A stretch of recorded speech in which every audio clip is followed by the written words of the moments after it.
Okay, Assalamu alaikum wa rahmatullahi wa barakatuh. Bismillah ar-Rahman ar-Rahim. I've looked through a few of different options that I had in terms of the Zakat seminars. There were a couple options that I had. I found this one to be quite accurate in terms of what needs to be mentioned. Obviously, it's a very lengthy discussion, so feel free to leave whenever you've heard what you need to hear, or if you don't have the time. The instructor, Sheikh Bilal Patel, is not me. Obviously, this is from somebody else, inshallah. But pretty much, inshallah, the objective is to get a better understanding of the concept of zakat. If you've already paid it, it's fine. If you found through this that you need to do something different, you can always go back and make up for the zakat if there were any errors, etc. So straight away, just get straight into it. These slides have been made by scholars for presentation purposes only. Anyone looking through these slides to calculate your zakat, we advise you to consult your local scholar and imam. Meaning that if it's just through the slides that you're going to make a decision, still consult if there are areas that you need to discuss. Number one, what is zakah? Zakah, I'm going to really flick through this area quite quickly because I don't want to spend too much time on it. More the practical elements of how zakat works, inshallah, is important. Zakat is one of the 5 pillars of Islam. It is an obligation upon Muslims. The literal meaning here is written as to purify. Zakat also means to increase. Purification, we understand the concept of that by giving zakah, you're purifying the leftover wealth that you have behind. The concept of increase is very interesting because what the subtlety within that is that if you give zakah, even though your wealth is decreasing, it'll actually increase. Allah subhanahu wa ta'ala put barakah in your wealth. By you cleansing your wealth, there will be an increase in your wealth that you will actually tangibly see, inshallah. Zakat is defined. Now this is very important because rules are based on this definition. Zakat is defined as the transfer of ownership of a certain amount of wealth that has been prescribed by the Sharia from a rich, not necessarily the rich that we define as, but from a Shari'i perspective, who's rich. From a rich Muslim to a poor Muslim who is not, number one, a Hashimi, and neither the slave of a Hashimi for the sake of Allah subhanahu wa ta'ala. So Banu Hashim, the family of the Prophet sallallahu alaihi wasallam, and the slave from Banu Hashim, they are not permitted to accept zakah. Okay. On whom is zakah first? So we'll go through the different elements of whom, what, and where to give to, inshallah, to understand the concept of zakat. On whom is zakat fard? Number one, zakat is not incumbent, obligatory upon anybody but a Muslim. So this, obviously, it's a legislation. Just like all other legislations from a Shari'i perspective, the only person that's responsible for that is someone who's a Muslim, also an adult, okay, and a sane person. So zakat is not mandatory, it's not necessary on a child, okay? You can bring them into the habit of giving zakat, but as an obligation, it's not an obligation on a child. Number 3, sane person, because in Islam, the concept of responsibility from someone who is not sane has been removed by Allah subhanahu wa ta'ala. Also, in addition, because this usually are the 3 areas that are there for most worship. So salah, you have to be a Muslim, adult, sane for it to be obligatory, etc. The difference in zakat are a few other things. Number 4, a free person. A slave is not mandated to give zakat. So someone who is not free, someone who is a slave, it's not mandatory upon them to give zakah. And number 5, which is the one that most people find difficulty to understand and what needs clarification, is he who owns the Nisaab threshold. When they say he, it's he and she. So whoever owns, if they fit the other 4 criteria above, male or female, if they own the Nisaab threshold from wealth that is, number 1, fully owned. It belongs to you. The wealth is yours. Number 2, in excess of one's personal needs. So clothing, household furniture, utensils, and cars are termed as articles of personal use. Okay? This, again, there are different forms of Nisaab and Nisaabs for different purposes. This is talking about the Nisaab that you need to hold, to possess, in order for zakah to be mandatory upon you. That's what we're talking about now. There's a different discussion of if zakah, what's the Nisaab for someone who can accept zakah. We're not talking about that right now. Right now, we're only speaking about what is the Nisaab threshold upon whom zakat will become fard. Okay?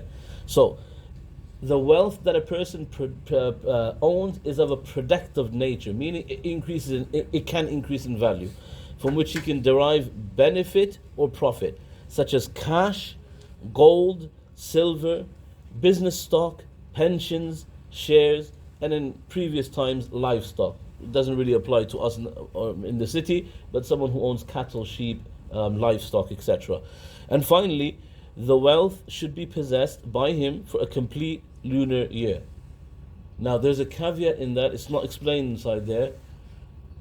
That wealth that it's speaking about is the original wealth upon which Nisab is calculated.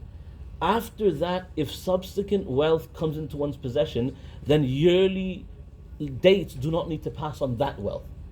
The year that needs to elapse is only about the original wealth that you own, that you come into ownership, which is the Nisab. And you'll understand when I go into it in a bit more detail.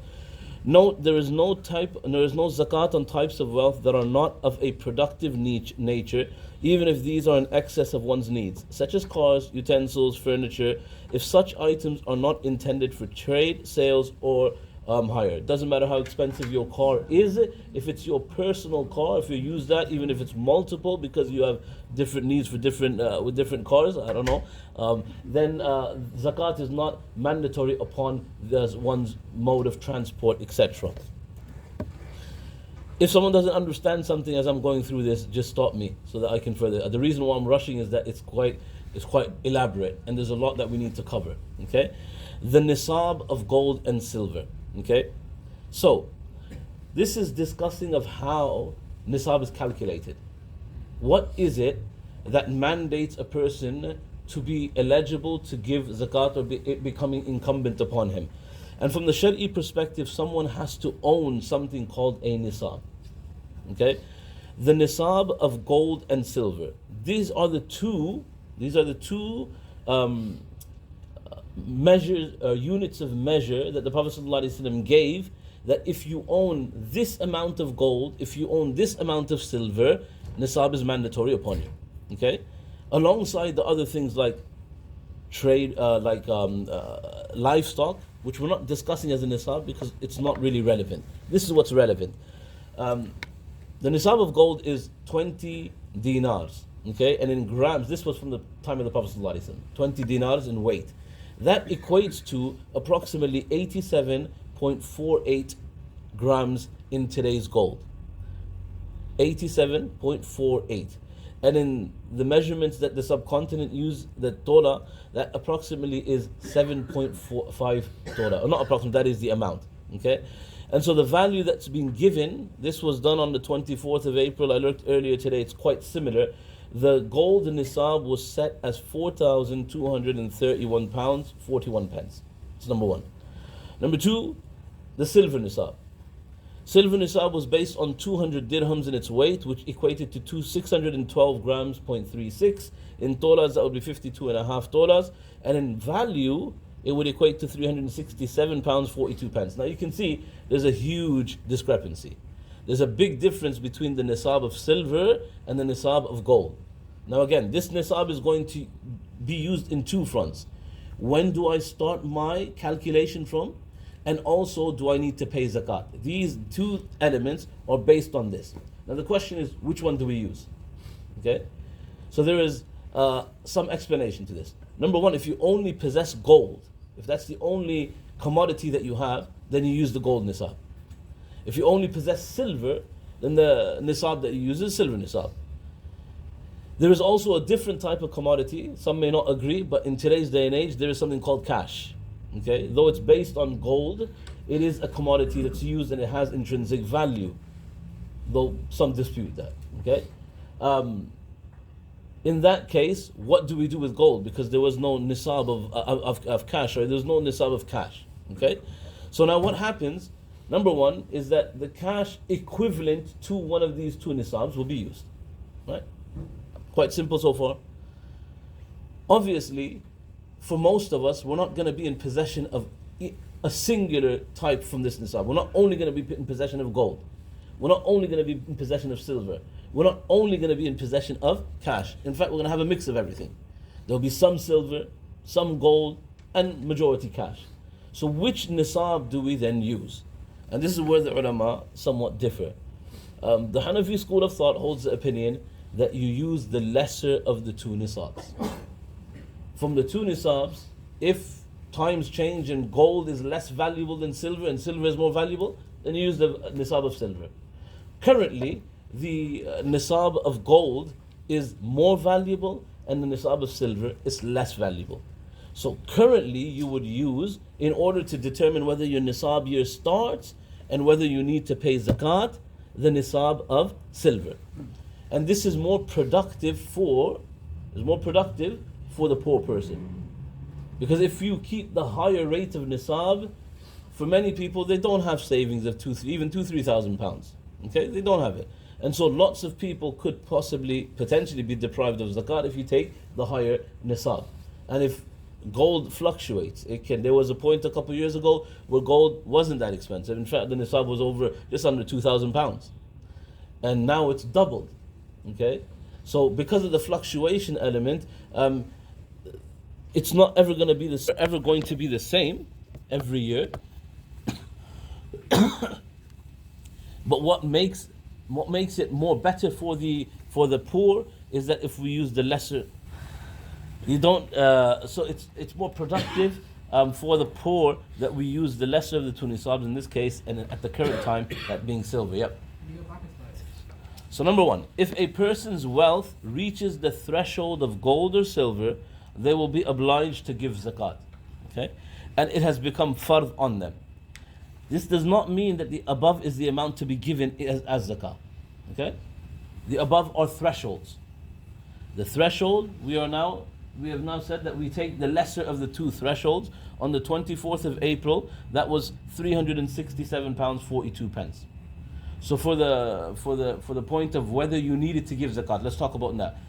Your anniversary date was for zakat the 5th of Ramadan, or let's just say the 24th of Ramadan. It was the 24th of Ramadan. On the 24th of Ramadan, you would look to, what will you look towards? Value. What would you look towards in practical terms? Wait. No. What, you'd look at cash? What else would you look at? Bank account? Gold, silver? Business, stock, shares, yes. Remember, these are all key to it. I know I flicked through it very quickly, but you've got to remember that has to be added. Those are all added together. If it equated to more than £367.42, zakat was mandatory upon you. Okay? So that's the very basic. On that date, on the anniversary date, now what is that? That's coming up later. But on the anniversary date, if you possessed money, gold and silver, okay? Caveat there I'll just mention here, gold and silver is considered of wealth that grows, and it's considered zakatable. And there's a difference between the ulama. The Imam Abu Hanifa holds the opinion gold and silver, even if it's kept for jewelry purposes by women, it's still zakatable. Whilst other fuqaha say that if it's used by the person, then that's considered a personal possession. But Imam Abu Hanifa says because there's intrinsic value in gold, and gold always increases, or it has some set of value to it, and it was used as an original commodity. Thus, even if it's kept in the form of a bullion, if it's kept in the form of jewelry that you wear, it is still zakatable. So on this anniversary date, if you had this amount of wealth, when you put everything together, when you put your shares together that were bought and we'll explain shares later, when you put your gold there, when you put your business stock there, all of that put together, if it was more than £367.42, zakat was mandatory upon you. Number two, if a person only has gold as an asset, then the Nisab measure of gold must be used. However, if someone has a mixture of assets, then the Nisab level for silver should be used, and I explained the difference in that. To ascertain the current monetary equivalent of the Nisab limit, it is necessary to establish the market rate for a gram of gold and silver, and they've given a place where you can obtain that from, wellwishers.org.uk. Now, what is the rate that zakat is to be given at? The rate of zakat, which was fixed by Rasulullah sallallahu alaihi wasallam, is 1/40, meaning 2.5% of one's wealth. That is zakatable, not of one's wealth in whole, but that wealth that is zakatable. So in pretty much in a pound, that's 2.5p that you need to pay. So you base that on every 10, on every 100, whatever it works out to, on 2.5%. Anybody have any questions? One thing I want to mention about the gold is that for a long time people were giving gold on the value of gold that was being sold as new. The reality is that if you have gold in your possession, your gold value is not the same value as it being new. It's actually called scrap gold, right? So there's a difference between the value of scrap gold and new gold. You base it on 22 carats of scrap gold per gram, and that is significantly less in value than when you actually pay for something that's brand new. So you could literally call up a jeweler's and ask them the price of what's the price of a gram per scrap gold. Yep. Just two things. One, will you share the slide with us? I can do if you want. Yep, absolutely. The other question is that if someone doesn't have gold or silver, so they can go buy cash and then use that as their base value to calculate the Nisaab or not? If ask the question again. If someone doesn't have gold or silver Yep. in their possession, Yeah, then cash is then considered a commodity. So that you would look at how much cash is it, the equivalent of £367 42 pence. If it is, then you need to pay zakat. Excuse me, Yeah. sorry. If the lady is using a part of gold on a daily basis, and the rest is put in the bank in a law, but she is using every single day, all Irrespective, Imam Abu Hanifa holds the opinion that it needs to be paid upon because it has value and it's an actual commodity. Ya Allah. So what someone's main home where they live? We're going to get to that, inshallah. So right now, we're just going through, yep. Just change this. Yeah, change the setting. Yep, I'll take the questions. Yep. So the one thing that I just want to get clarification on is the card is only on your purified wealth, not on the loan. Sorry? Yeah, well, that's all this is coming, inshallah. Jazakallah for the clarification. Yep. You told that the child are not mandatory to pay their It's not mandatory. mandatory for the child. But I'm the father of eight children. Okay. And my children have enough money for the car in terms of gold, in terms of cars, and some more property. Then it's my responsibility to pay. If you want to, you have every. When I say it's not mandatory, it doesn't mean you cannot do it. Because I'm the custodian of all these things. So it's not your children's. These are my children. Is it your children's or is it yours? These are my children. Is it? But No, there's no caveat in that. Is it yours or is it theirs? The property belongs to the children, right? children. Yeah, so it's theirs. So in essence, मैं उर्दू में शायद मैं हाँ, बता दो। कि वो सब मैंने उनके नाम पे जैसे गोल्ड भी उनके नाम पे है जो उनके हिस्से में है प्रॉपर्टी उनके नाम पे है हाँ। और अब वो तो नहीं दे सकते लेकिन वो काबिल ज़कात लेकिन ज़कात उन पर फ़र्ज़ नहीं है। मसला ये है, ज़कात उन पर फ़र्ज़ नहीं है। तो अगर आप अपनी तरफ से देना चाहें तो दे सकते हैं, लेकिन फ़र्ज़ नहीं है। एक चीज़ और कि अगर ज़कात देनी है मैंने उस प्रॉपर्टी उसी पैसे से देने की उसी में से देने की ज़रूरत ज़रूरत नहीं है, आप अपनी तरफ से भी दे सकते हैं। I have a question about, so you said the threshold. Say if we're going by the silver threshold, if I owned £1,000, Yep. would just the remaining, so 1,000 minus 367 be zakatable? No. The entire thousand? The entire £1,000. Okay, Yeah, it's okay. not what's left over. Okay. It has nothing. That's just to determine whether you need to give zakat or not. Okay, Yes. okay. What's our investment property? Okay, we're getting into anything about this. Threshold, how long that has to be? So we're coming to that. It's coming. Yep. Regarding, so say example, someone then decides to invest their money into diamonds or precious. So we're going into anything about this because I don't want to repeat. Yes. Madam, sir, one thing you just said to that gentleman that if anything is in the name of the children, Yeah. then did I understand right that they are not eligible for zakat? No. It's not eligible. Is not the right word. It's not mandatory upon them. If they own a lot of money, zakat is not fard on them until they become adults. What if as parents you intentionally put it in their names to avoid this? That's a loophole that people use, and it's not ethically correct. It's not ethically correct. But again, if it's that I'm doing it just on the anniversary, then I'm going to put it back into my position. There's probably sin involved in that as well. Yeah. Okay. Let's. Lots of the questions that you have, wait until we get to that section, because most likely it's going to be discussed there. Okay. So let's move, inshallah. Just one other question about gold. Yeah. Because you mentioned that there's a difference of opinion, right? Mhm. So if you're using stuff, it may not be zakatable. You mentioned cars before, Yeah. other collectible items which you buy as an investment. So let's here types of wealth on which zakat is fard. Okay, inshallah. Number one, the most important, gold and silver, be in the form of bullion, jewelry, utensils, or in any other form. The value of these should be equal to the amount which is shown under the Nisaab rate, which you just went over. White and rose gold is also gold and therefore will be zakatable. Okay? Pretty straightforward that. In the event of an article not, now what happens if you have a mixture that some things have, they're not completely gold? Okay? What's the case there? In the event of an article not being made of pure gold or pure silver but containing a mixture of other materials, and the gold or silver is more than the other metal, so the gold or silver in terms of percentage is more than 50%. Okay?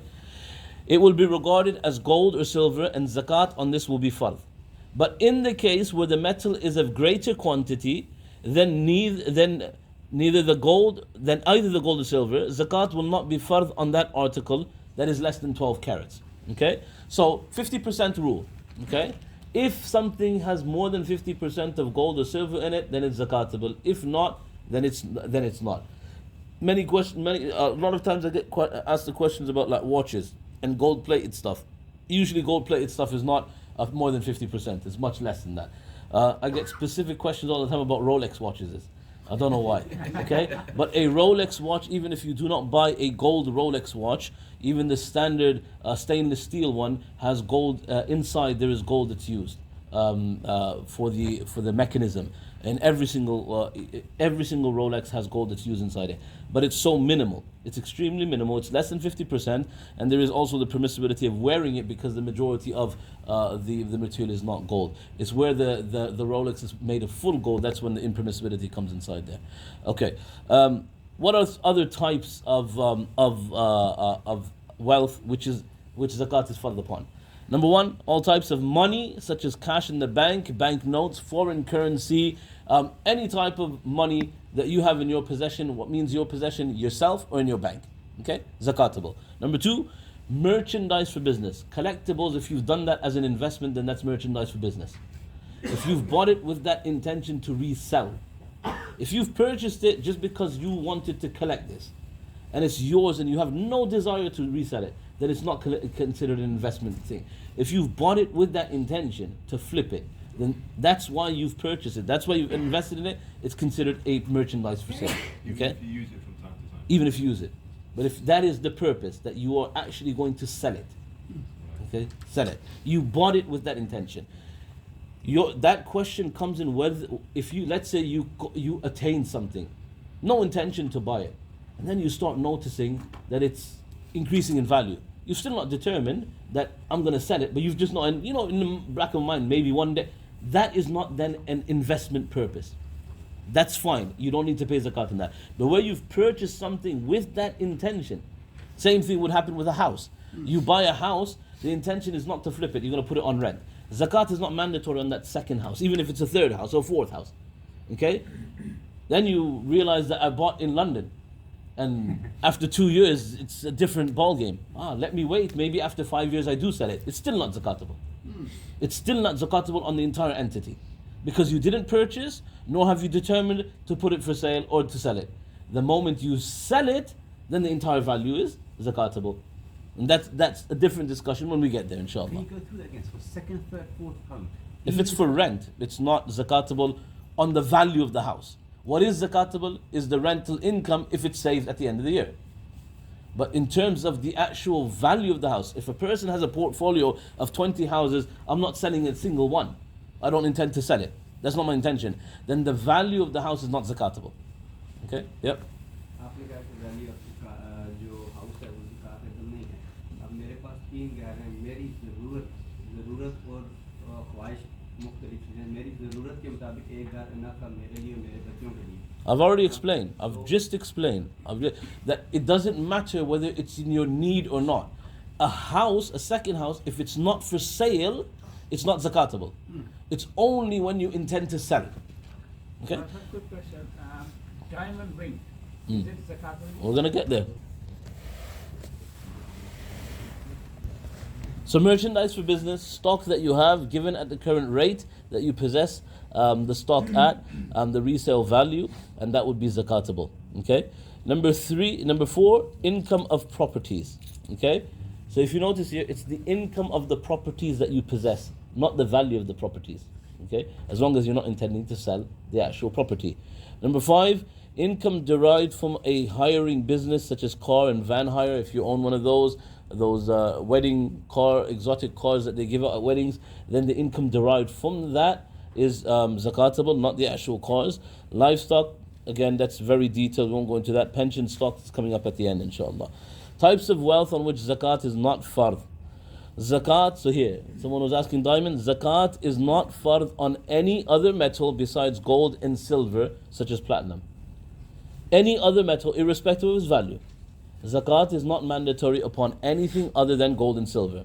Number 2, there is no zakat on diamonds, pearls, and other precious or semi-precious stones which are of personal use. You're not selling it. Yep. When you say cash, does that include inheritance? Yes. Yep. There is no zakat on imitation jewelry or gold and silver-plated items such as watches. Okay? Because silver-plated comes nowhere near to 50%. Zakat is not fard on fixtures and fittings of a shop. Okay? So you don't add that in your zakat total. Motor car, truck, or any delivery vehicle which is used in the running of a business. Okay? Number 5, there is no zakat on any number of living quarters, household furniture, utensils, personal clothing, whether they're in use or not. However, Islam does not justify extravagance. Okay? Caveat. A person possesses Nisaab but owns money, which if deducted from one's wealth, owes money but which is if deducted from one's wealth, will leave one with an amount not equaling and exceeding Nisaab. So your debts outweigh what you own to the point that you won't have the Nisaab, then that person does not have to give, despite having wealth. Understand? Despite being independent. Let's say you've taken a personal loan off your brother for £20,000, and you have in your bank £15,000 of pure money, but you have an agreement with your brother in place. That £20,000 is more than the 15. In fact, you'd be in a deficit of £5,000. So in this case, you have less than the Nisaab, and thus zakat would not be eligible. What type of loans could you consider? Again, inshallah, we're going to go over. So let's get there first, inshallah. Okay? When to pay zakat. Now this is going back to the Nisaab. Zakat is only payable on assets which have been held for 1 lunar year. This is quite confusing, this sentence. Every single item that you attain, or let's say every single Nisaab that you attain, is not calculated separately. Okay? So when it says only payable on assets which have been held for 1 lunar year, it's speaking about the original Nisaab. It's speaking about the original amount. Subsequent to that, anything that comes into your possession is just added. Okay? The zakat year starts only when a person first becomes sahibun nisab, the owner of the wealth, or wealth equal to an excess of nisab. I want to explain through this because it's easier, inshallah. Okay? So, zakat not obligatory, zakat obligatory. There are two sort of graphs here that make us understand. They've put the starting point of the Nisab. Muharram 1443. Okay? Let's give it a date, the 1st of Muharram, 1443. In both graphs, both places, this person has become the owner of a Nisab. Right? Who remembers the amount? On the 24th of April this year? 367, right? So let's round it off, let's just say £400 to make it easier for ourselves to understand. £400, person came into ownership at this point, Muharram 1443. Okay? In both graphs it's the same. Alright? What's important is that point there, Muharram 1444. Okay? That's what's important. Alright? What happens here, there's only one scenario that makes a difference. Outside of that one scenario, this going up, down, in line, above, or below, this makes no difference. Okay? Doesn't make any difference whatsoever.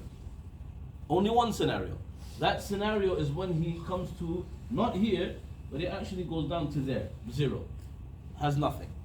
That's the only exception.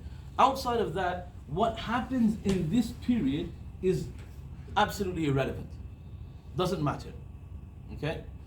Person starts with the Nisaab. If you see here in the graph, mashallah is making money, some bills come, it goes down. He has less than the Nisaab here. Still, we're not going to worry about that. What's the point that we're making sure that doesn't happen? Doesn't get to zero. Okay? So here he's at 200 still. Then Allah gives him again, increase, slight decrease, increase, a big decrease. But is this decrease something he needs to worry about? Why? No zero. Decreases again, no zero. Decreases again, no zero. What date are we concentrating on? 1st of Muharram. So on the 1st of Muharram, over here, what's happened? This point here, what's important about that point? It's above this. This was the Nisaab. This is the first time he owned it, so he started calculating from it. At this point, at the end of the year, is he at that point or above? That's what's important. That's what's crucial. Okay, let's take a look at this graph here. Same thing, started at the same point, fluctuations. We ignore the fluctuations, but what we look at is the end result. Where is he at the end? It's below the Nisaab. The difference of the two graphs. The top one, he's actually above the Nisaab or in line with it. Second one, he's below the Nisaab. If he's below the Nisaab, no zakat. Okay? If he's above the Nisaab, zakat. It's a very basic. What's key are these two dates. These two dates. Beginning and thing. Now the question I'm going to ask is, who actually knows their accurate zakat anniversary date? No. The first time you came into possession of a Nisaab. The first time you owned a Nisaab. Alhamdulillah. If you don't, the way around that the ulama have mentioned, is that pick an Islamic date. Okay? Again, when you came into that ownership, it's going to be, it could have been in Dhul Qa'dah, it could have been in Muharram, it could have been, so you're not going to be, your guess is just going to be a guess. But what they say is pick a date that's easy for you to remember. Okay? Number two, what's very important, if you look at the dates, they've put down Islamic dates. They've put down Muharram, Safar, Rabi al-Awwal, Jamad al-Awwal, etc. They've not put January, February, March, April, etc. The reason for that is that this calendar, from Muharram to Muharram, is shorter than December to December. Yeah. Okay? It's shorter. The solar calendar is less in terms of its days than the lunar calendar. How less? That every 40 years you lose 1 year. Every 40 years you lose 1 year. So if you were to give zakat, let's say from January to January, April to April, because it's your tax year, and that's when tax season, that's when you need to pay your taxes. If you do from April to April, after 40 years you would have paid 1 year less zakat. You would have paid a year less zakat. That's why it's crucial that you do this, you use this. Okay? So now, everybody, before, I've got to explain one more thing. Everybody understand how this works, that where you start and where you end up? Yeah? What happens here? What's the most important thing? Is that this is irrelevant. I mentioned one caveat. What's the exception to this? Zero. If you go to zero. So what happens if you go to zero? You reset your nisab. Meaning, let's imagine this person went to zero here. Okay? Here. And he started acquiring wealth again and he regained the nisab here. This would be then excluded. He would recalculate his year from here, from Jamad al-Awwal, that he had the nisab, and then when would he look again to see if he's the owner of the nisab? Okay, that's the first time. Okay, that's the first exception. Second exception is if someone is in this situation. Okay, if someone's in this situation where they started off with the nisab, but at the end of their lunar calendar they don't have the nisab, then the actual nisab anniversary breaks. It's almost as if you're going back to zero in this scenario. And you then wait to become owner of the nisab again and then recalculate. So you wouldn't use this date now. You would not use this date.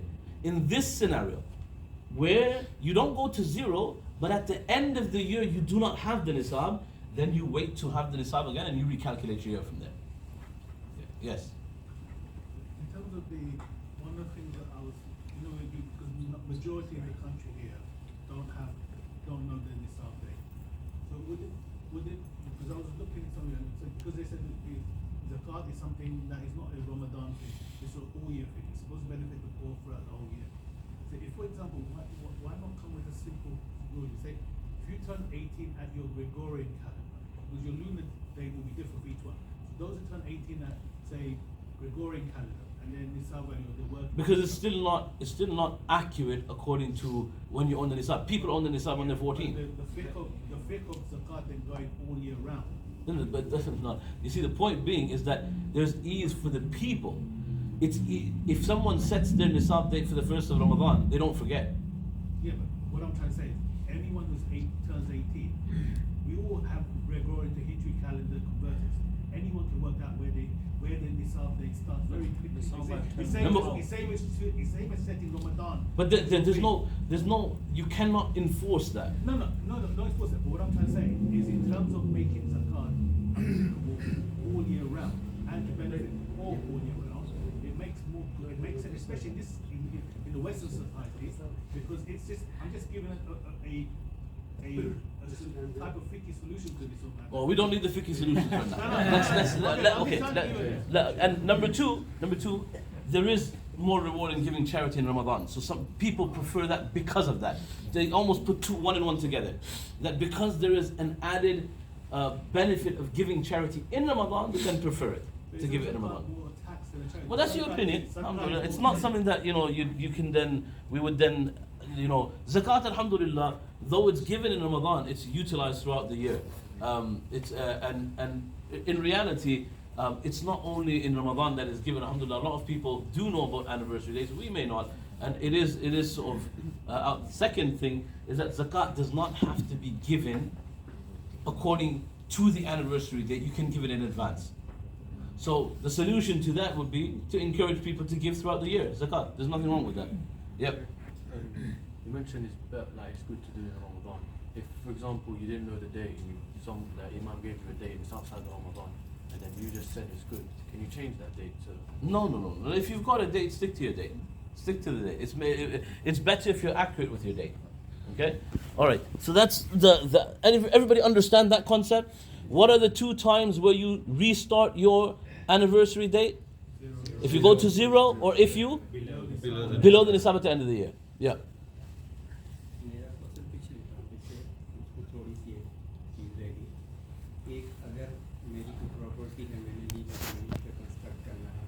Okay, that's coming up, inshallah.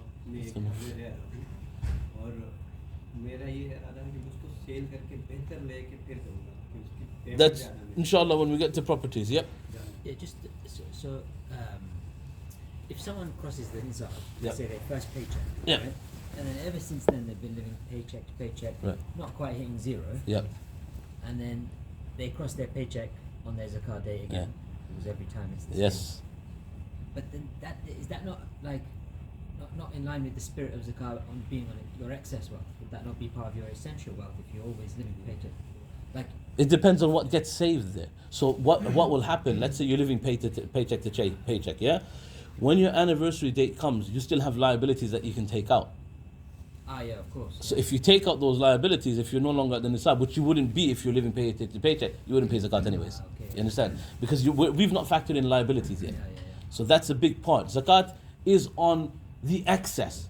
What does excess mean? You remove liabilities. So bills, etc. They are liability. Okay, yep. With the top example, Yeah. the calculation will be done at the end. Yes. Figure. Yes. Yeah. In both situations, you look here. So when you're determining zakat, it's here. So going back, someone already asked the question that though the Nisab is at this point, let's say it's £367, it's over here that you're looking at the value at this point. Okay? So if here, let's say, I don't know what it is, between 400, so let's say that's 500.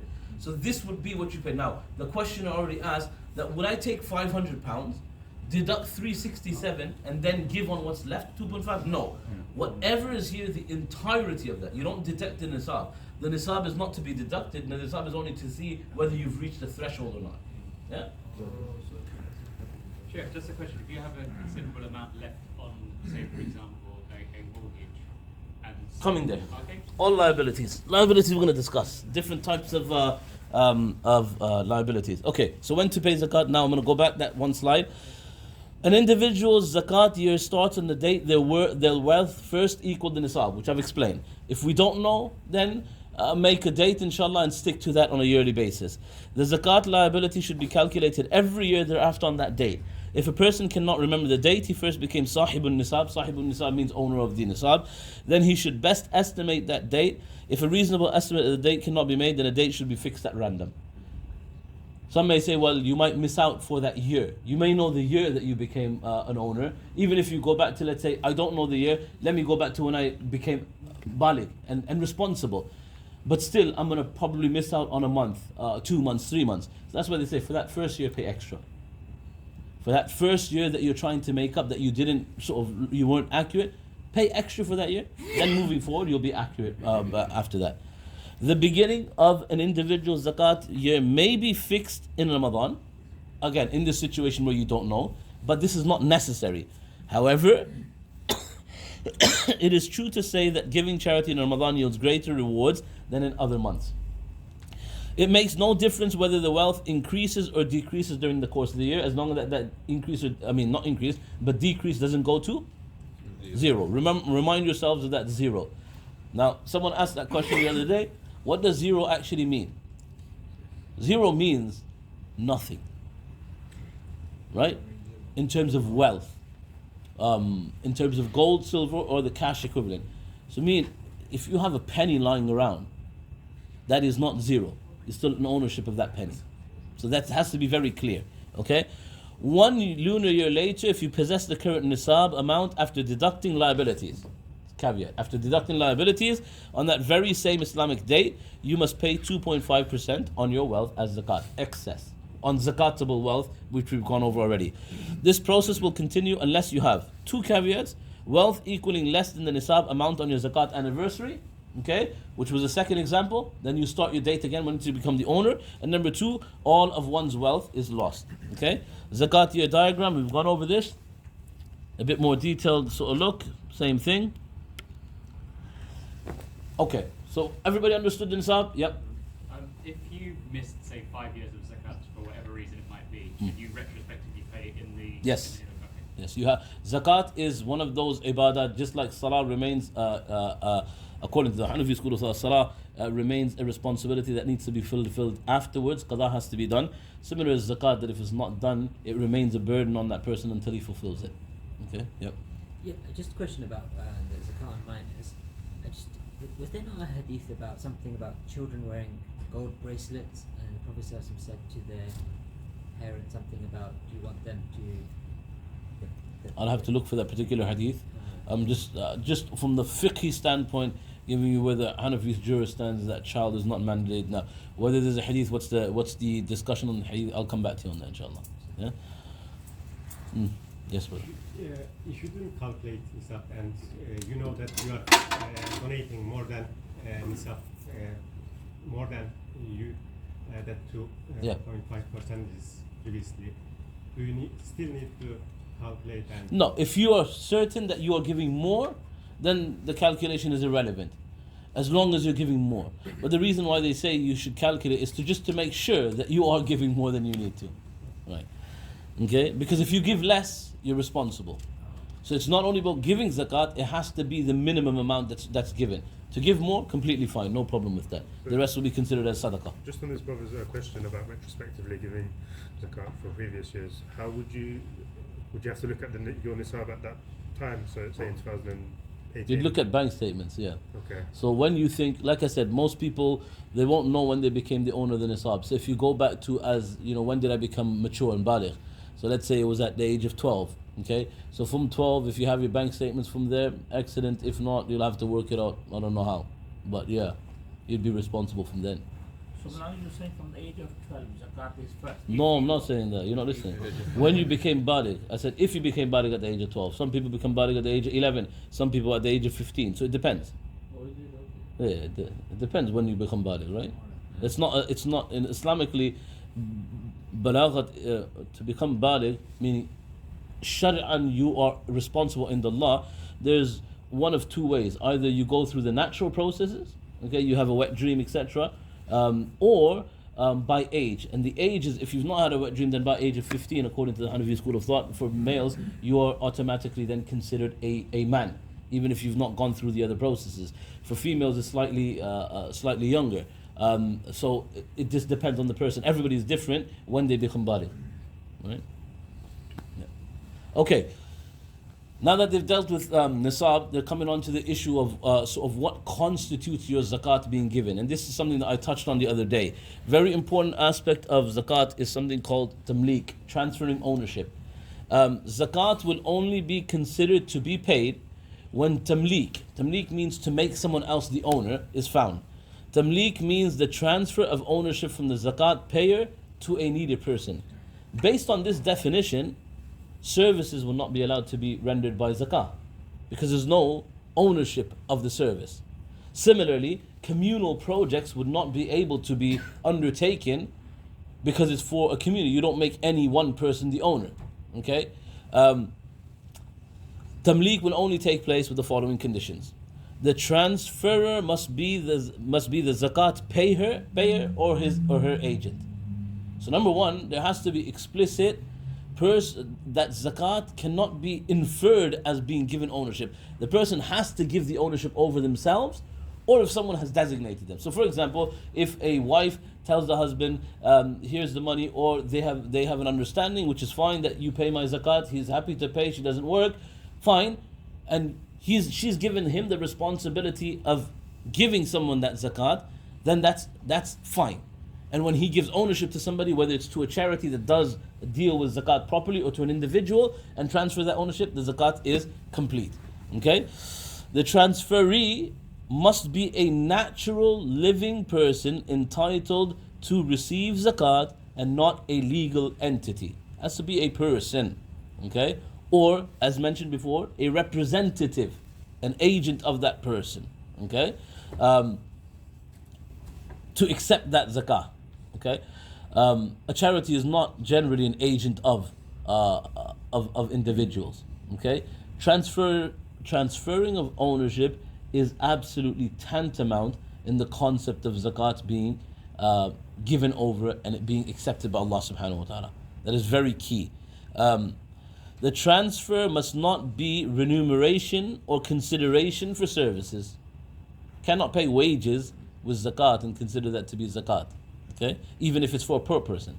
A poor man cannot be paid for his work from zakah. Nor can zakah be given in payment of anyone's services, except, only one exception, an Islamic government pays salary to a person appointed by the government to collect zakah. Okay?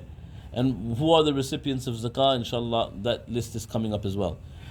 The transferee must acquire possession and become owner of the funds unconditionally.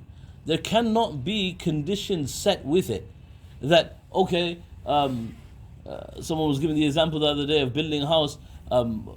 We're gonna transfer funds of zakat to you so that you build the house. If there isn't unconditional ownership, where the zakat owner can say, no, I want the zakat funds and I will decide what to do with it, then you cannot do that. You cannot stipulate the owner. If they agree to it, that's different. If they say, yes, I'm happy with that, that's different. But unconditional ownership. Okay, so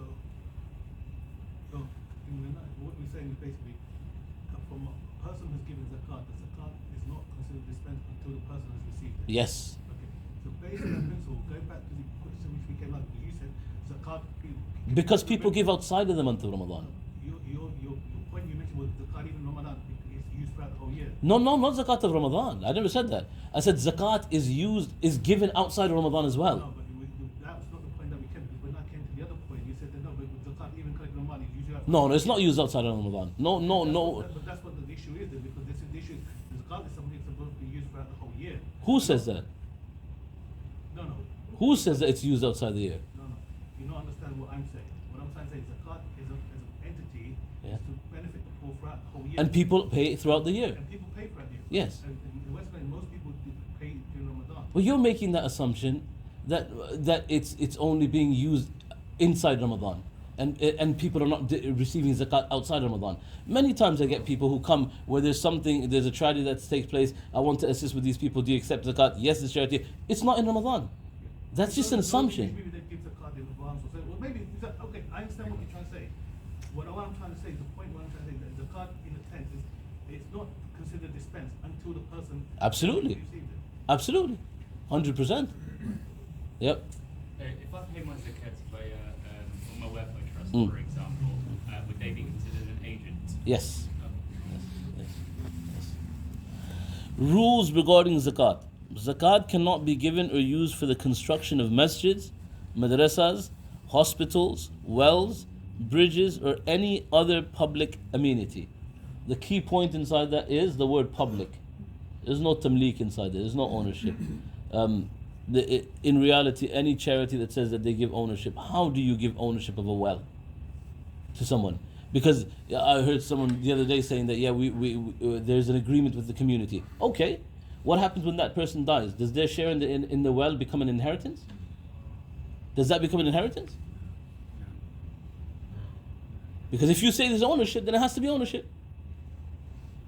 The ownership means that it's their property. Is that distributed in their inheritance? And charities will be stuck. They will not give you an answer. They will not be able to answer. So any public amenity cannot be funded by charity, by zakat, sorry, not charity. Sadaqah is fine, okay? Poor students can be given a bursary from zakat. Caveat, if the student is of an understanding age, the zakat must be given to him personally, okay? And if he is not of an understanding age, then his shari'i wakil must be given possession of the amount, okay? Number 3, zakat can be paid in kind from the same merchandise on which it is due, or alternatively, it could be paid in cash. Okay? It is of vital importance to ensure at all times that the recipient is made the owner of the Nisaab, giving people actual food. Okay? They're made the owner of that. Completely fine. Alright? Opposed to hosting them, because that's not giving them ownership of the actual food. What being given the ownership of the actual food means is that if you call them to food, the only option they have is to do what? Eat it, right? Whilst ownership of food means that they can do whatever they want with it. They could sell it. And that's their right to. Okay? Authority can be delegated to another person or organization for the distribution of zakat in order that it can be utilized in accordance with the laws of zakat. Okay? No problem. Authority can be delegated to another person or organization for the distribution of zakat in order that it is to be utilized in accordance with the laws of zakat. So this is where you need to be careful that, and I'm going to come to that point, that when you give your zakat, it's not considered discharged until it reaches the point, or in the case, how long does an institution have to distribute your zakat? Okay? And if you've given it to an organization that is responsible, is your responsibility absolved? Okay. Number 5. If a person requests someone to give a certain amount on his behalf as zakat, and the sum is given out, then that zakat will be valid. The sum given will be a debt upon the one who has made this request. Okay. So for what it's saying is that imagine I have a friend. I've not given him the money. I've told him that you're going to this country. There are poor people there, and if you meet them, give zakat on my behalf. You have an understanding with that person. The person goes, okay, I've given £200. You've still not given it to him. Your zakat is still fulfilled. It remains a debt on you to fulfill that to the person. Okay? But the zakat is complete because he's done it on your instruction. He's become your agent, yes. If an agent is given zakat for distribution and he does not distribute it, then zakat will not be regarded as fulfilled. Okay? Not fulfilled. That's why you have to be careful of who you give your zakat to. And the sin of not discharging the obligatory duty of zakat doesn't fall. There's a sin of him not doing his duty, but not discharging the zakat, who is the sin upon? Will remain a burden on whom it was fard. It actually remains a burden on whom it was fard. Yep. You had your hand? Oh no, okay. No worries. Yes. So what if it's a government appointed agent, like in an Islamic country? Yes. And they don't discharge it, then is it still upon you? Just, from a government appointed, from a Shari'i perspective, I don't know. Yeah. The Baitul Mal concept, isn't it? If it goes in there, then they could use it throughout the year. No, not zakat. The Baitul Mal is different. Zakat, he's talking about what happens if you're an Islamic state, Islamic country, and there are workers, amilina alayha, that distribute zakat. They attain it, but they don't discharge of it. I don't know. I'll have to check. Yes, Khalid bhai. Sorry, did I just say a hospital? You can't give zakat to hospital. Not to build a hospital. To run it, you can do. Some aspects of it. Not to do a surgery, because that's a service. But medication, if the actual medication is given, then there are aspects. But to build a hospital, no. There's no tamlik to the poor person. The poor person never has ownership of the hospital. None. So what about when when people come here for? Man, look, you know my stance on who I say give zakat to. I've made that very clear. I only believe in a couple of organizations that are particular about your zakat. Outside of that, I've never given my zakat to anybody else. Mm-hmm. If you give your zakat here, to Morden Masjid. Oh, yeah, we usually just use one charity for zakat. A So particular that- charity. So we can trust. Yes. How soon? I should hope so. Money. So it's done quite regularly. Now the element of giving it to an agent and how is that dispensed on your behalf, inshallah we'll cover inshallah. Sorry, Okay? one more, sorry, my apologies. Mm. The medicine that for surgery is out of order. So you can do for medicine to help someone to Actual medication. In the form of medication. Medication. Yeah. To whom zakat can be given? The fuqara. I'm just gonna touch on that point. People keep asking about it, and there was reference to that in that earlier question as well. When you give it to an organization or representative, then it's considered discharged, okay, from your point, unless that person doesn't then dispense of it properly.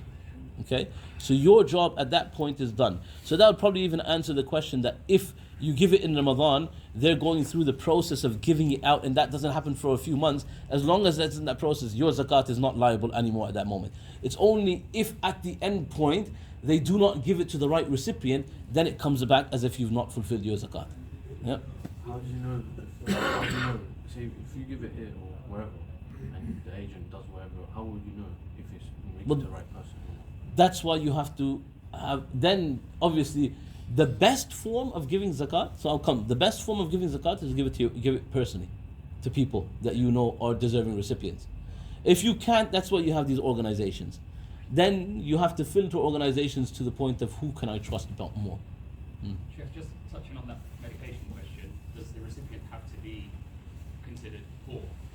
So here, who can zakat be given to? That's what we're going to go over now. Yep. Who can, yep. How can you find out whether that organization will discharge the zakat properly or not? So that's why you have to look into organizations. How they work to do this. What are their policies in relation to zakat? You look at some organizations, they have no policies of zakat. They have nothing in black and white of how they treat your zakat money. Whilst other organizations are very explicit. We only use it for A, B, C, D. We do not use it for this. Those are organizations that you would trust, who are very transparent of where they're using your zakat. Other organizations who just say we use it for charitable purposes, there's no clarification on that. Do they use it for admin purposes? If they use, how much are they using for admin purposes? All of these different questions you should be asking as someone who gives zakat. Yes. Yeah, before moving here, another question came in my mind. If one of family, if family members is working together and they are earning money and collecting money in one bank account, how they are going to calculate this? So what's the proportion of ownership? So let's say the agreement is 50%. Let's just say two brothers, okay? And we're working on the partnership of 50% ownership. Then you distribute to 50% and zakat according to that. Wife and husband, for example, if they earn both. What's the agreement? There is, if there is, do you need the agreement? No. So now this is the case. The reality is that your wife's money is not yours. You have no stake or claim over that at all. That completely belongs to her. And so the zakat responsibility would fall on her. With your money, it depends on how you structure it. Do you simply keep it in your own bank account, or do you say we have a shared account where we consider ourselves equal owners? Depends on your system.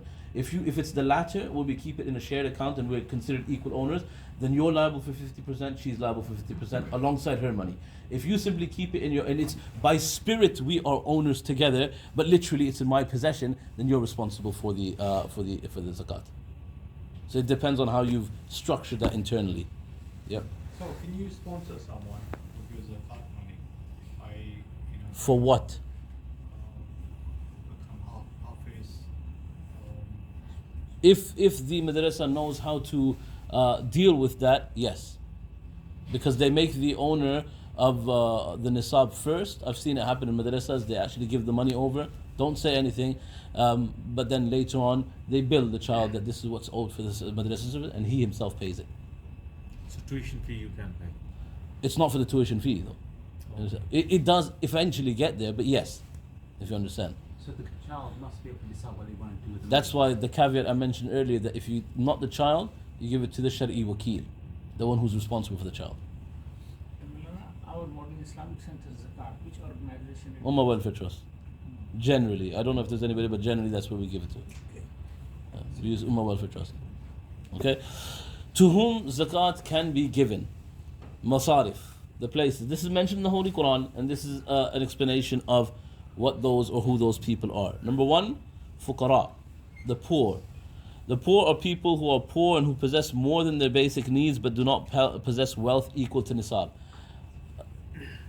Masakin, people who are destitute and extremely needy to the extent that they are forced to beg for their daily food ration. This is the Hanafi stance. The Shafi'is have the opposite in terms of definition. Both of them agree that they are deserving recipients of zakah if they meet this threshold. Only difference is in fuqara. Imam Abu Hanifa rahimahullah is extremely strict that who is considered the fuqara that can accept zakah. Imam Abu Hanifa says if someone has not even wealth, possessions, okay, even like their clothing that equal the nisab, they are not allowed to accept zakah. So he's very strict on this. Okay, that to accept zakah, he has a very strong threshold. The other ulama, they differ and they say no. In fact, the Shafi'i school of thought, not the Shafi'i, the Maliki and the Hanbali school of thought hold the opinion that even if you own the nisab, but you don't have enough for basic necessities, then you're eligible for zakat, even if you own the nisab. The Hanafi stance is moving away from what Imam Abu Hanifa even says, that if you own the nisab, you cannot accept zakah, even if there are basic necessities. So what some scholars say is that if we take this opinion, but we will use the higher of the two nisabs to determine this. Understand? So what is that nisab threshold? And then we won't use silver, we will use the nisab of gold to see whether someone has that amount of money that excludes them from accepting zakah. Is that the Hanafi view? Hanafi view. So within the Hanafi school, you'll get that opinion. But the other schools say no, basic necessities. If someone doesn't have rent, even if they have the nisab, they don't have money for rent, you can give them the zakat. So that is the difference of opinion in the schools of thought there. Al-Amilin, those people who are appointed by an Islamic head of state or government to collect zakat, it is not necessary that this be a needy person. Okay? This is a wage. Number 4, mu'allafatul qulub, those people that have recently accepted Islam and are in need of basic necessities.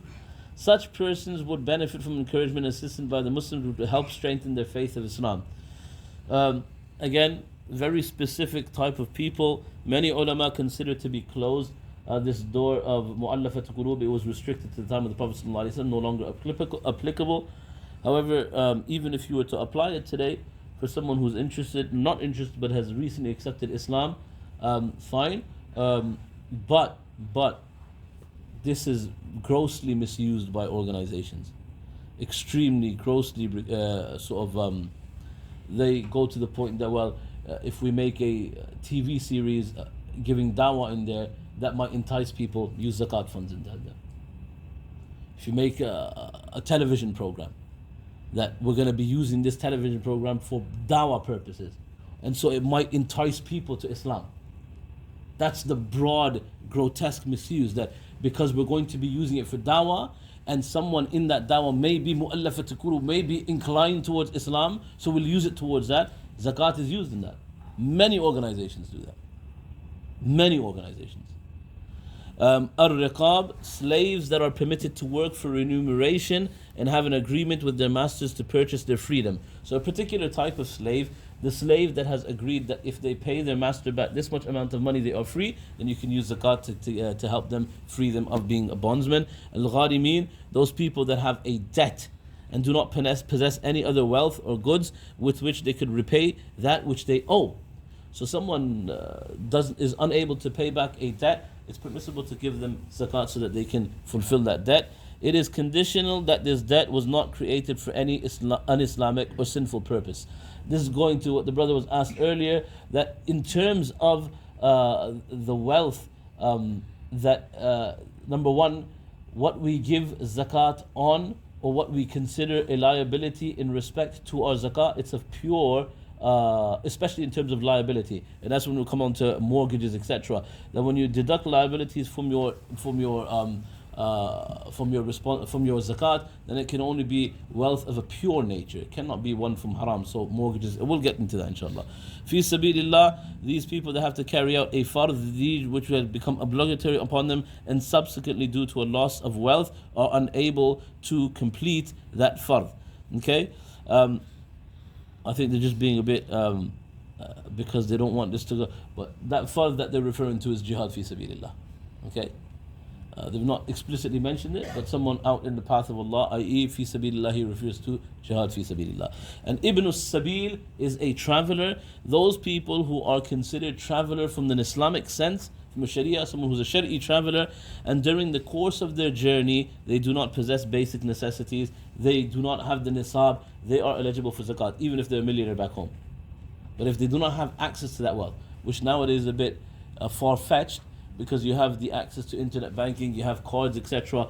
So even if you're far from home, you can still access wealth. But in previous times, where it was very possible that you were traveling, the bulk of your wealth is at home, you run into problems in your travel, you have no access to that wealth, you fall below the Nisaab threshold, you are a deserving recipient of zakat because of the complications and the implications in that scenario. Yep.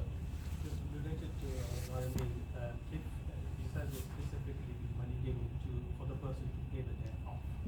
If you do that and the person doesn't pay the debt off and use the money for his stuff, it's an ethical problem. Yeah, it's not a Shari'i problem then. No, but can you then make sure that you say, okay, this is your debt, but I'll give the person directly on your behalf to make sure that actually the debt is going to be. You've not given ownership, have you? Well, the person is there, you can be together, and you say, this is the person's, this is his ownership, his money, but making sure that the debt gets, I'm talking about actual incident, which has happened. So just to get around it, would it be better to three of you to be there, and you say, this is the money, but this is 2 seconds the debt to this person? I don't know. But if you want to pay off someone's debt because they do not have the means to pay it off through zakat The funds, careless person, basically this person is careless. but you are not transferring ownership to that person. Yeah, but the person is there and the intention is clear. It's not in absence of. It's all parties present. That condition of Tamlik is very important. I don't know. I'll have to look. I don't know. Yep. What if you get the money? His question. You got the money. All three of you are there. Let the guy touch the money and then give it to him. You've not given it to him. You've not given it to him. It's not about touching the money. It's the intention. It's the actual ownership. Ownership, whatever he wants to do with it. I don't know. What if there's the wife is an eligible recipient of zakat, despite her husband owning the Nisaab? Are you allowed to give to the wife? So we're going to get to who you can give to, inshallah. We're going to give to that, inshallah. Yeah. Yep. Regarding the quantity of zakat and distribution, regarding, for example, someone has £20,000 zakat, and there are certain things. Some people say, well, I want to give £5 each to as many people as possible. And I was speaking to one sheikh, and he mentioned the emphasis of giving zakat is to remove the anxiety from the person or to make the person not distracted from the worship of Allah. So you should give as much to one person. We're going to go over that inshallah. How is zakat to be distributed? What are the implications behind it inshallah? Persons that cannot be given zakah. Okay? Zakah cannot be given to Banu Hashim, the family of the Prophet ﷺ. The Banu Hashim are the progeny of Sayyidina Ali, Sayyidina Abbas, Sayyidina Jafar, Sayyidina Aqil, and Harith ibn Abdul Muttalib, and excludes the progeny of Abu Lahab. So, any of the above were mentioned, you cannot give them zakah. Explicitly mentioned by the Prophet ﷺ. Zakah cannot be given to grandparents, parents, in the same manner one's children and grandchildren cannot be given zakah. A husband and wife cannot give zakah to each other. Okay, this is the general rule. A husband and wife cannot give zakah to one another. So ascendancy, descendancy, you cannot give zakah to, and you cannot give to your wife. Now, there is a difference of opinion here, even in the Hanafi school of thought. I think the Sahibain, alongside the rest of the ulama, the Imam Malik, Imam Shafi, Imam Ahmad, hold the opinion that a wealthy wife can give to her needy husband. Okay?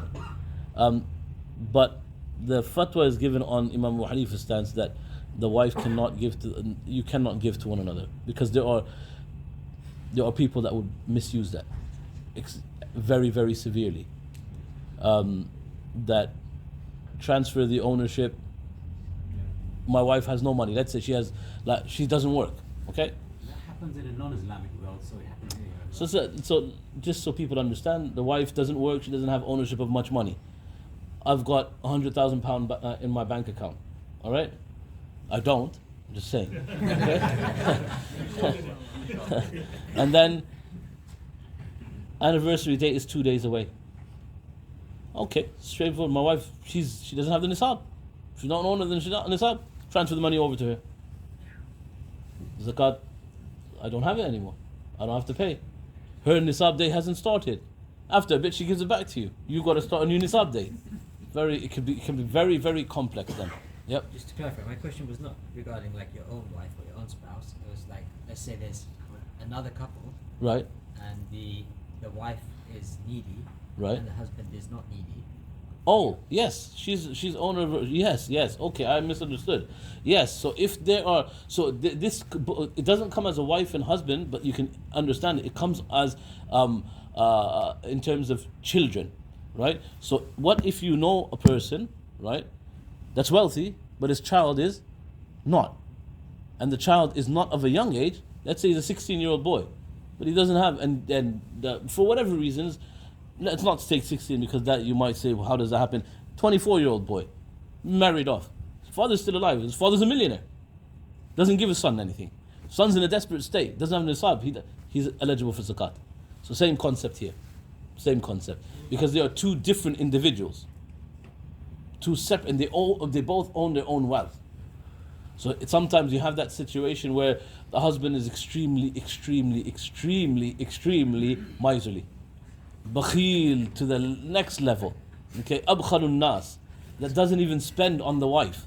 You get those scenarios, and bichari, the wife is like, and that's why there are some, the fuqaha discuss that in that situation, is it permissible for her to take the money of the husband without his permission? Because there are those scenarios, there are those situations.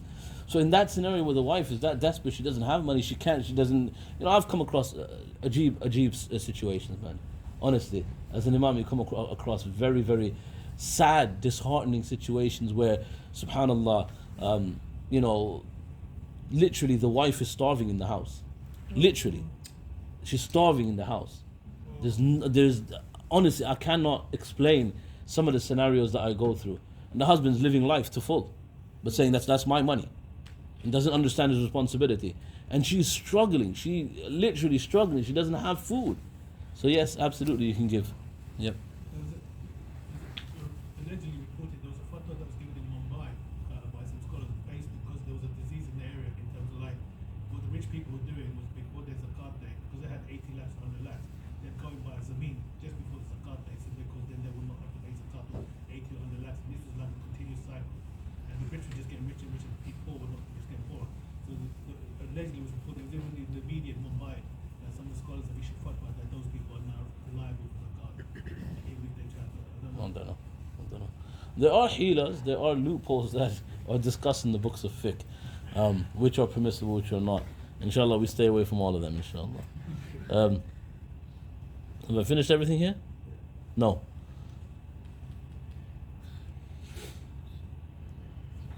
Yeah, the parents and father. Zakat can be given to a brother or sister, okay? So one's own siblings, nephew or a niece, uncle or aunt, step-grandfather or step-grandfather, father-in-law or mother-in-law, caveat provided they do not own the Nisaab. They must not be, or if you take the opinion of the other fuqaha, do not have the basic necessities, okay? If they do, again, the Hanafi stance is that if they own the Nisaab, you're not allowed to give them zakat.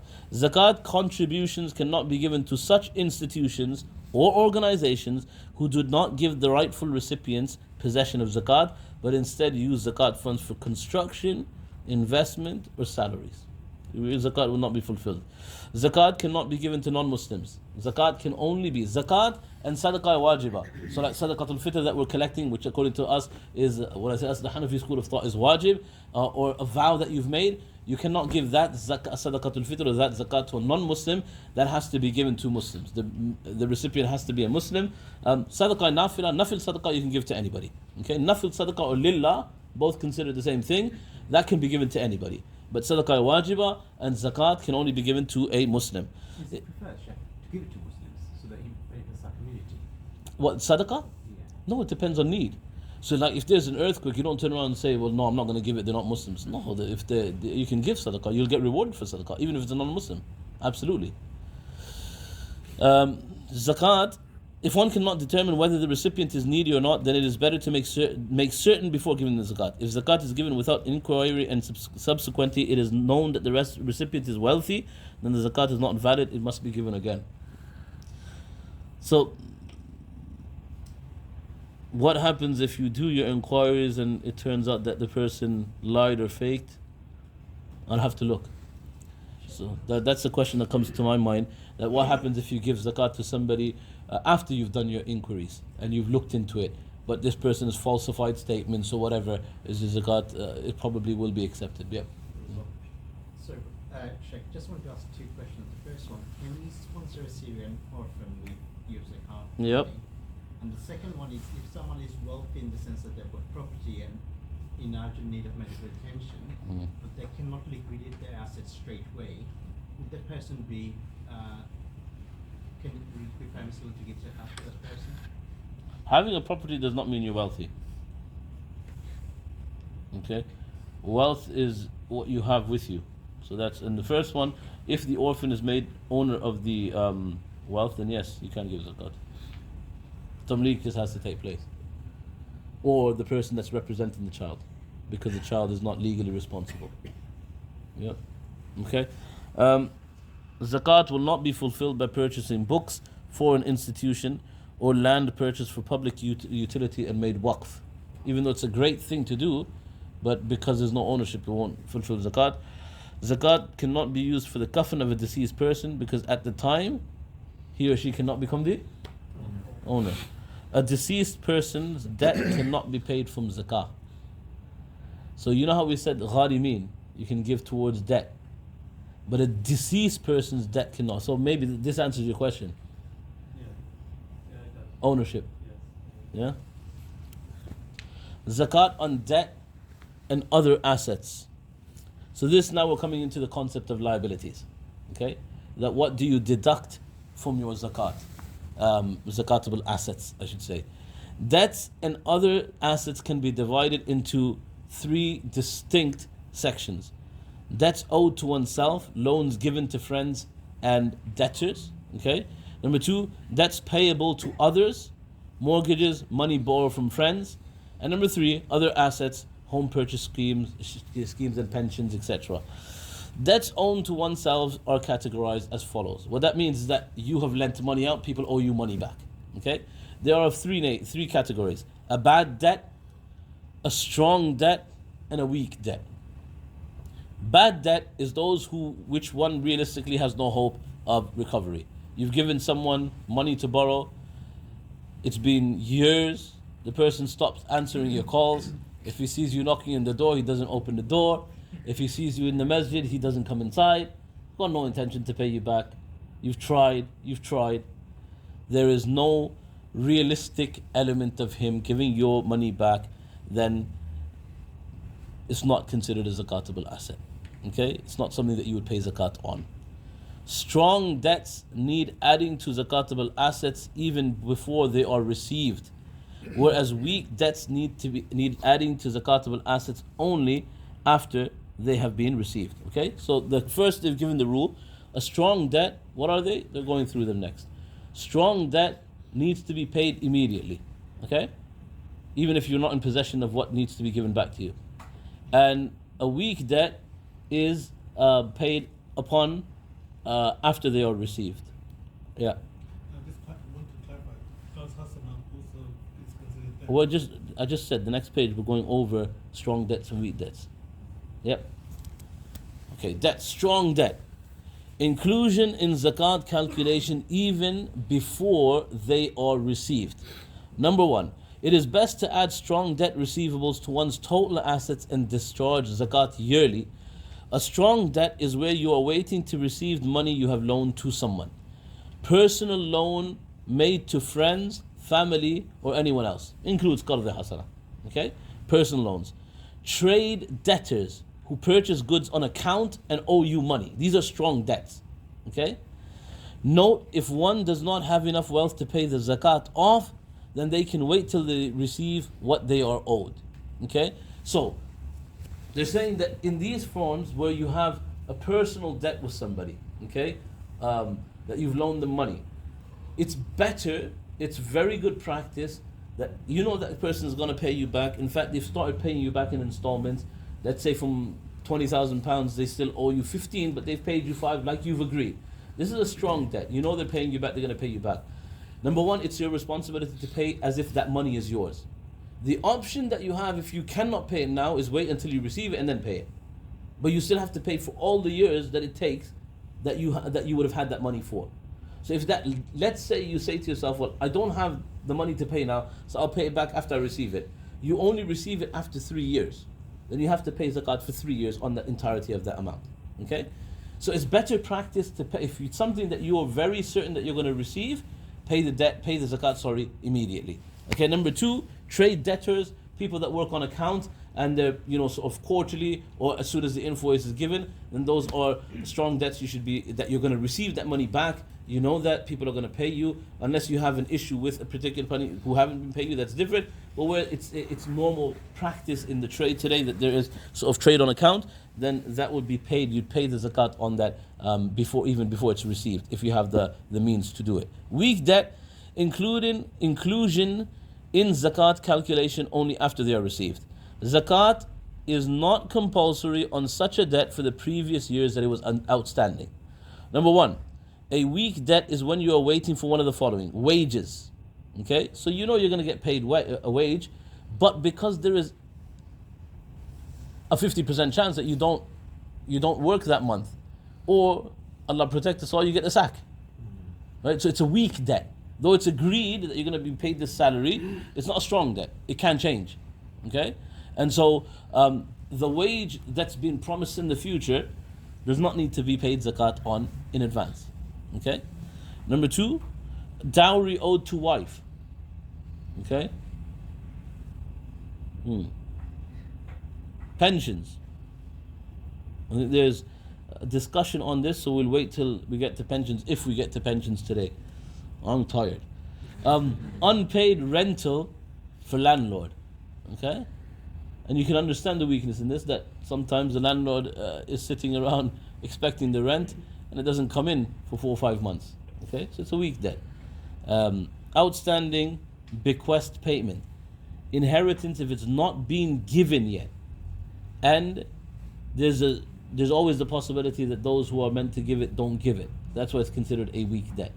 Okay, it's not considered a strong debt.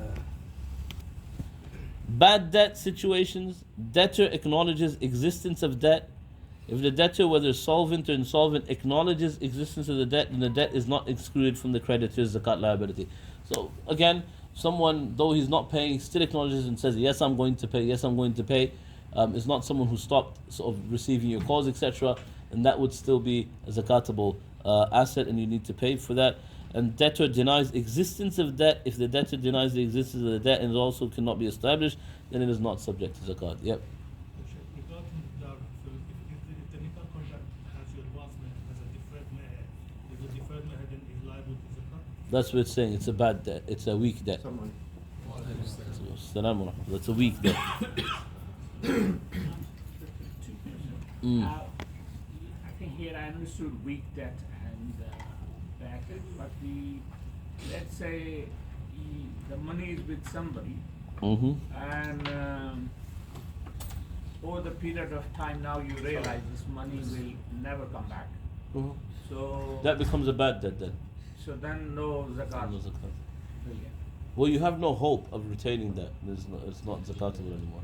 Yes. What if you thought something was a strong debt? Sorry. After you was Second thing is, I sold one of the property a few years back, which was on rent. Right. And the intention was, I'm gonna sell it, and whatever the equity comes from there, I will put in the house where I'm living to become mortgage free as soon as possible. Now, whatever the money which I got it from there and I put it into the property which I'm living in now, do I have to pay zakat on it? Not if it wasn't around on your anniversary date. Okay. Thank you. Because you spent that money, right? Yes. No, it's all. But Yes. sorry, good. What if you thought a debt was strong and then it becomes bad? Then that's fine. Then at that point you stop paying zakat. So have you then considered like overpaid for the last say? You can never. No refund is due. No refund is due. What if you have money on the anniversary date, but you know that it's gonna go towards your home purchase or? That doesn't matter. As a date, then? No, that doesn't matter. If on the anniversary date you've not spent it, it has to be paid upon. It has to be paid upon. Yes. If there is a guaranteed outgoing, you know for a fact that money is going to. For example, when you pay tuition fee, if you are paying for your children's education. So that's coming up. Liabilities, inshallah. We're going to discuss that, inshallah. Debts payable to others. Outstanding, not future, basic living expenses which have not yet been paid for. Outstanding. So, for example, a utility bill that's been sent to you. Okay? A gas bill that's been sent to you. A council tax that's been sent. Usually the council tax is sent yearly. So that's why the fuqaha, the contemporary fuqaha said that the council tax in its entirety it's not council tax is not issued monthly. Council tax is actually issued yearly. So you can deduct the entire amount of the 12 months. Rent that's been this month. Okay, that's due. Phone bill, that's due. So bills that are for utilities for now, okay, except for council tax, which you can take for the full year. Goods purchased on credit. So if you use a credit card, I'm not going to go into legalities, permissibility of that, but if you purchase on a credit card or on credit, you have taken receipt of goods but not yet paid for them and fully intend to pay the debt, that is something that you can consider as a liability. Outstanding salaries that you owe other people, debt that you deduct. Unpaid dowry, here it is, to one's wife. Assuming one intends to pay this during this year, then it can too be. So if it's something that you're going to give this year, you can deduct it. If you're saying that on our Jubilee anniversary, I'll give you your mahar, then no, you can't deduct it. Short-term loans. This is when the loan has to be paid back within the Islamic year or as soon as possible. This can also be deducted.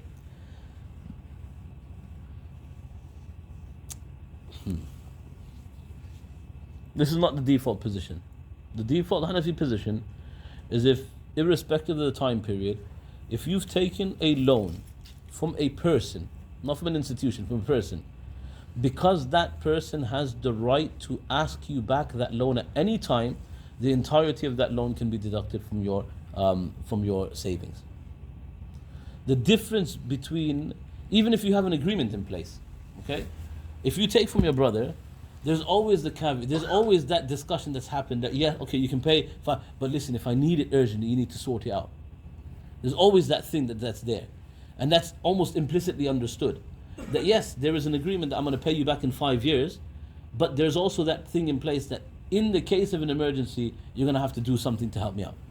So because that's always there in personal loans with individuals, that they can always ask back for what they've given you, and nothing is bound contractually, really, realistically speaking, thus you can actually deduct even if it's more than 12 months worth of payment, the entirety of the loan.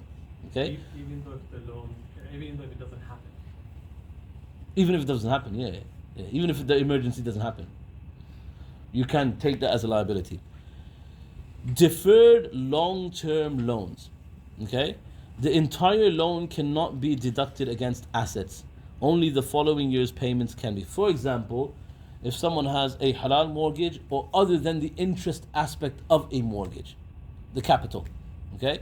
So if someone has a mortgage that they deem to be halal, okay, whether it's not, we're not going to go back into that discussion, but let's say someone takes a halal mortgage, then how much of that can you deduct from your assets?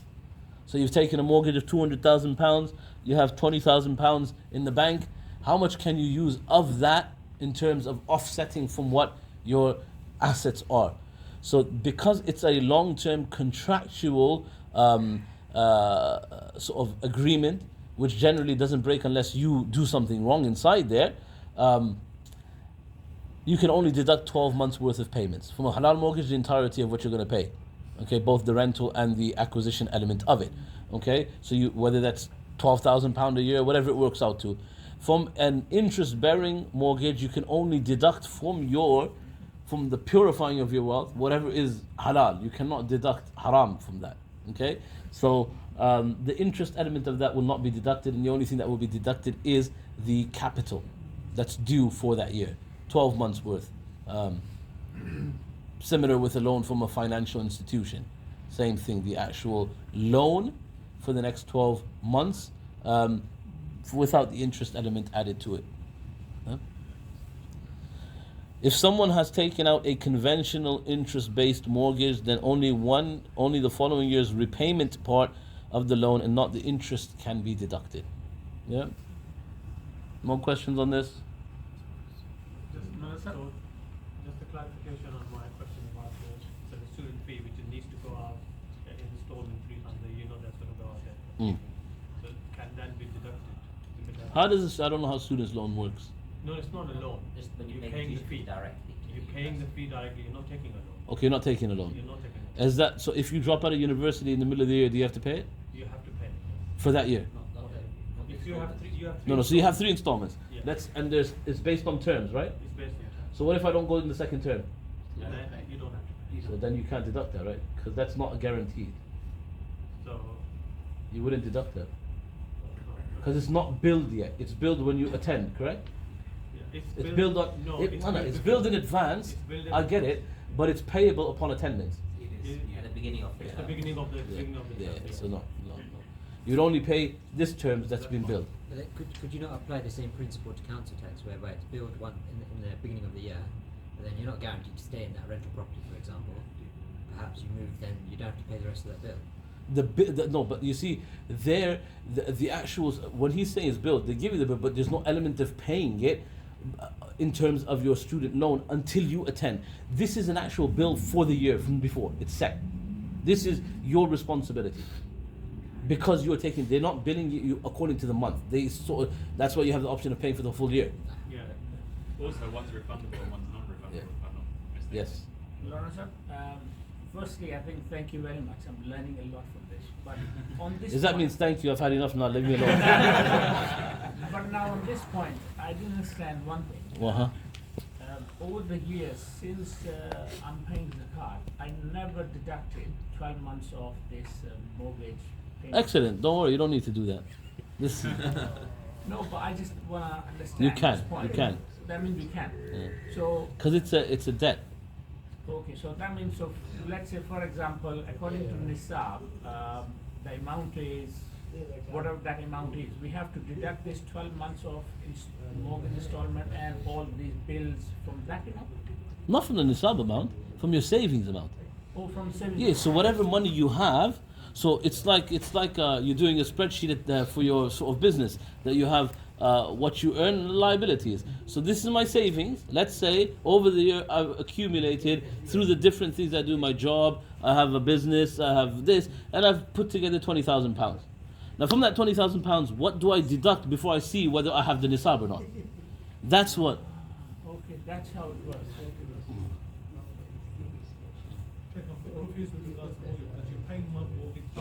Are you talking about the following? Sorry? Are you talking about the following year? No, this year that's due on you. Because the thing is, if you're paying the mortgage, you're paying monthly anyway. So why are you deducting? But it's due on you. It's a debt. How you pay installments makes no difference. Okay, no, but the value of it is Brother, can we just... each month you're paying, it comes out of your account as a direct debit or whatever. Yes. So it's already deducted anyway. How's it already deducted?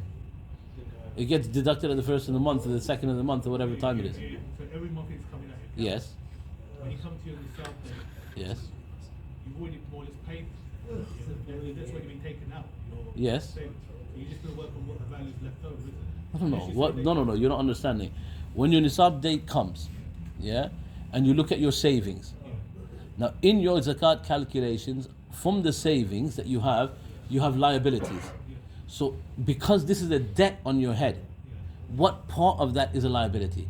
The question is the entirety of the mortgage still a liability? No. It's only the next 12 months. So you're taking the following year? Yes. That's what I'm clarifying. It's the following year. Yep. So, Munasib, just to summarize to what you just explained, that means the same formula of balance sheet we have to use Yes. for calculating zakat. Yes. So these are the savings. Yes. And then Liabilities. all these mortgage, council tax, all these things needs to be minus from there before we... Not needs to be. You can. Yeah. Okay. You can. You don't have to. You can give more zakat. Because I never did, that's what I'm asking, because for can. me it's a foreign language now, what you talking. Go on. If you have a large, for example, you've completed uni, you have a large Debt. but This is considered, this would be of this ilk, long-term debt, where even if you deduct, it would only be for the next 12 months. So, for example, you're paying, like, you don't decide, they tell you, oh, you need to pay 30 a month. Yeah, so that's 30 a month for a year. So 30 times 12. And then you minus it. Yeah. But would it be 12 or 11? Because obviously the calendar of the Islamic and the, Islamic, that would based then on be Islamic. Islamic 12 months, that would really be 11 months of our calendar, isn't it? Yeah, how does it work? Yeah, so it would be whatever is accurate according to the Islamic months. According to the Islamic calendar, Yes, the month. yeah. Is it only Sharia compliant mortgages? Or mortgage, or just the capital of the mortgage payment. Even non-Sharia compliant? Yes, so only the capital. Interest element you cannot add to that. Yeah? On the sort of the basic living expense, right? So I think most people pay by direct debit, right? Yeah. And direct debit goes pretty much every month on Mm. set dates. So if you've got to your zakat date, but you know that during that month there's going to be 10 other payments going out. Yeah. Do you take that off? That payment, that month's payment you can That take month out. you can Yes, absolutely. That month's payment you can take out. Yep. One other question was around the goods purchased on credit. Just trying to understand it, right? So you might purchase a car, for example, which is £20,000 For trade purposes. For trade purposes. Yes, I only. think, yeah, I think that's what was mentioned, no? A good person on credit. Okay, go on, yep. So you may buy a car. Yeah. Which is taken out on an Hire interest-free purchase. loan for Yeah. whatever, right? Yeah. Over 4 years. Yeah. So Same, 12 months. 12 months. 12 months. Because that's a loan. Right. And same with gas and electricity bill as well? Not 12 months, just that month. Just that? Just that month. If you're not confident with like this, can you just pay whatever's in the end, whatever's in your account at the end of when it's time, and you just deduct? You don't forget about the liabilities. Yeah, that's fine. No problem. You can just do that. You can give as much as you want. Give extra, alhamdulillah. Okay. I think today is, I'm done. I think inshallah, there's hope that tomorrow is still Ramadan. Inshallah. If not, the next year come back for itikaf inshallah.